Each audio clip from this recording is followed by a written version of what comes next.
do you have any good news, Carly? Yeah.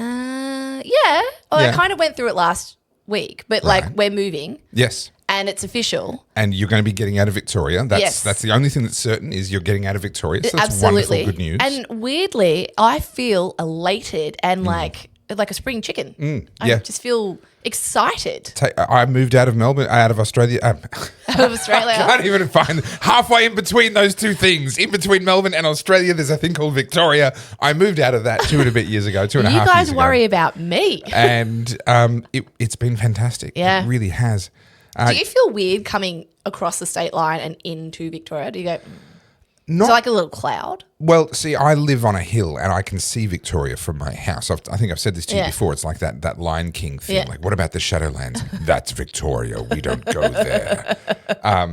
So I look, I'm okay with it, but I got to tell you that sense of no longer living in Victoria was a really wonderful and liberating feeling when it, particularly when it was fresh, when it was new. My good news is that you guys aren't going to be moving anywhere near me. So that was a relief.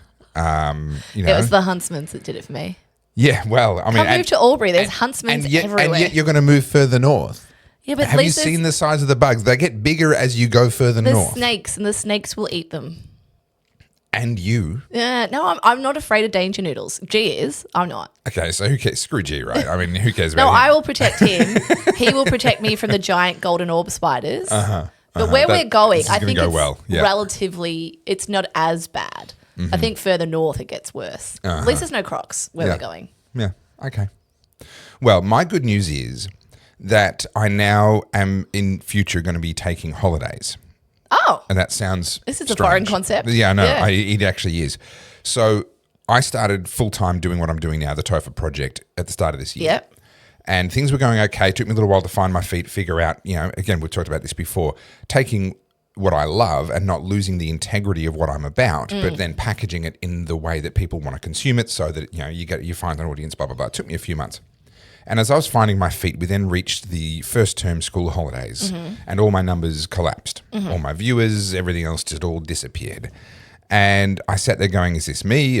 Does my content suck? Have I done something wrong here? And then after holidays finished, all the numbers bounced back and I've been growing and getting, going further since then. Well, we just finished another round of school holidays. And once again, my numbers collapsed during the school holidays. My theory is that during the school holidays, the kids commandeer the screens. So if I was doing like kids entertainment YouTubing, I'd probably love school holidays. It'd be a great time for me. You won't be able to soon with the band coming in. Well, yes, that's something we've got to talk about. So what that has done, though, because my numbers have bounced back since the holidays finished, what it's done is confirmed that it is the school holidays. That's what's doing it, which means that actually I'm now sitting there going, well, I can actually just go, you know what, screw this. School holidays are a really tough time to be a content creator. I'm just going to actually take holidays. Wow. Yeah. Yeah. Weird. This is interesting. Yeah. So I'll let you know what it's like because I know you don't know. You haven't had a holiday in a long time either. So What is a holiday? yeah, I'll let you know what it's like when I get there. Do you know what? I've traveled a lot, but the whole time I've traveled, I've had a business. So Yeah. I've You're always always had the working. laptop, always had the camera. Yep. And don't get me wrong, like it's not exactly hard work by the pool, but And this is why I call it You're traveling rather than holidays. I love traveling. yeah. Whether or not I'm still working actually is secondary. I just love traveling, the Yeah. change of scenery, the process, the journey itself. Yeah. I actually don't mind airports. Yeah. I don't mind airports either. I don't mind long journeys looking out a window. I don't mind long plane trips. Yeah. With kids is more challenging, of course, but I don't mind the journey, the traveling. But yeah, holidays, traveling without work. That's It's a foreign strange. concept to me. Yeah. Even when I was in Iceland after we did ARC, Yeah. I had my camera, I was still on the laptop. And you were there to get photos. You were working. That was my job. Yeah. Yeah. Yeah. Do you know what I'm excited about moving up north for? Obviously, it's a change of scenery for me. I've lived in Melbourne most of my adult life. I've been to Queensland plenty of times. Sure. But, just even because, like, this is all I know, right? So Yeah. I don't ever get the drone out or anything because I'm like, I've seen it's that tree a boring. billion times. Yeah. I was thinking, because we were looking at, where we're going to live and where we're going, all that sort of stuff. The amount of things, I'm like, well, I'll put my drone up there. Yeah. And I'll go there and do this shoot. And then Yeah. I'll go there and take that photo. And then I'm excited for that. Yeah. I haven't Yeah. felt like that in forever. And a change is as good as a holiday. Yeah. That's what they say. And so a change is good for that. What I'm finding with Albury's is a different expression of the same phenomenon where I suddenly want to start enjoying outdoor life because being a smaller city, there is actually a lot more opportunity. And, we've got the river right there. I don't really like the Yarra. I don't love the Murray, to be honest, either, but it is at least a decent width. It is a more interesting river. Yeah. And, I've been canoeing down the Murray 3 times since we moved up there. Yep. I'm planning in the not too distant future, in the next 2-3 years, to just get a couple of small canoes, me and the kids, and we can head out there on hot summer days. There's a riverside cafe that's quite popular. There's a playground there and so forth. And if you sit there, you will, over the course of an hour, you'll see a couple of hundred people just come floating down the river on floaties, on lilos, on inflatable mattresses, who knows what, some of them in canoes. And they'll just come floating down the river, and then you'll see them walking behind you because there's a spot they'll get out, pick up whatever it was they had, and they'll go walking across this kind of peninsula and get back in and then go floating around the end of it again. And just hundreds of people just going by, plus all the mountain biking and everything else. I'm just finding myself going, now that I'm out of the suburban sprawl and out of all of that. Melbourne's not really conducive. I shouldn't say that. It is to a degree. Like when I lived down Torquay Way and stuff, I loved the beach. Yeah.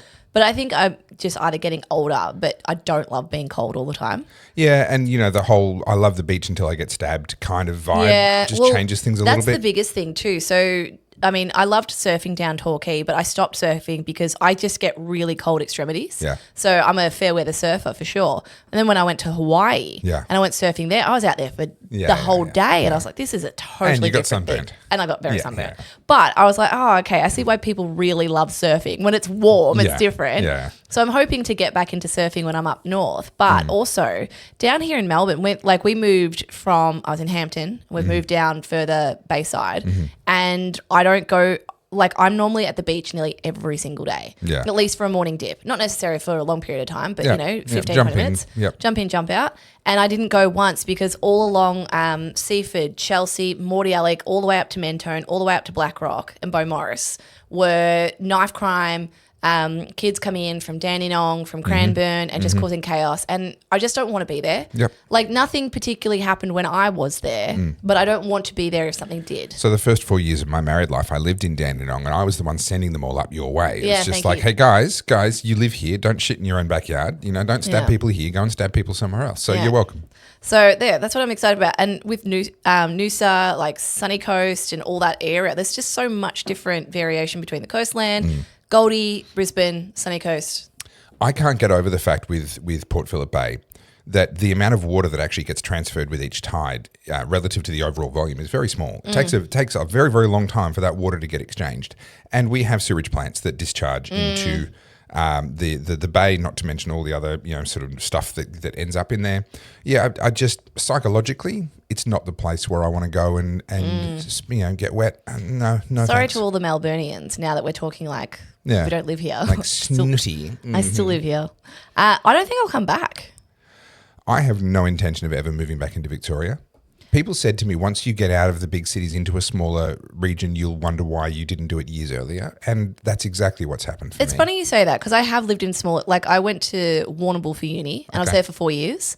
I lived in Geelong for 7 years. Yep. And then during COVID, I was down Torquay Way for 2 years. Yep. So I have lived smaller areas, but the pool that I'm looking for is I'm a real outdoorsy, get up and go kind of person. Yep. And I just don't feel like we have that down here, particularly when it's cold. We do when it's warm. During winter, but it also depends on where you live. There are parts of Melbourne where you do have good access to the outdoors and you're not 45 minutes in the car just to get to a mountain biking trail. Yeah. There are parts of Melbourne where you do have a lot of amenity. But a lot of it now, the sprawl, it's similar with Sydney. I've said for a long time, Sydney's nice if you're rich enough to live by the water. Yeah. The minute you're in the anonymous western suburbs sprawl, it's really, it might as well be in LA. One of my close friends lives in Bondi and just going to Bondi, I've never understood Bondi's appeal. No. I don't get it. And when it's hot, they talk about the whole Coogee Bondi walk and it's just like rocks and they're sunbaking on rocks. I don't get it. I don't think I'm meant to get it, but how they always say, Sydney's got better beaches than Melbourne. Well, yeah, if you're after surf, but if you want good surf, Melbourne has way better. Anyway, I don't want either. I was in Sydney a couple of weeks ago and I was like, yeah. Well, here you are again. Thank you so much for watching the Oddcast. You've just seen a clip from the wonderful Carly and myself. Am I wonderful? No, but Carly is. And between us, we make a good team. So head on over to the Oddcast HQ on YouTube and watch our full episodes over there. See you there.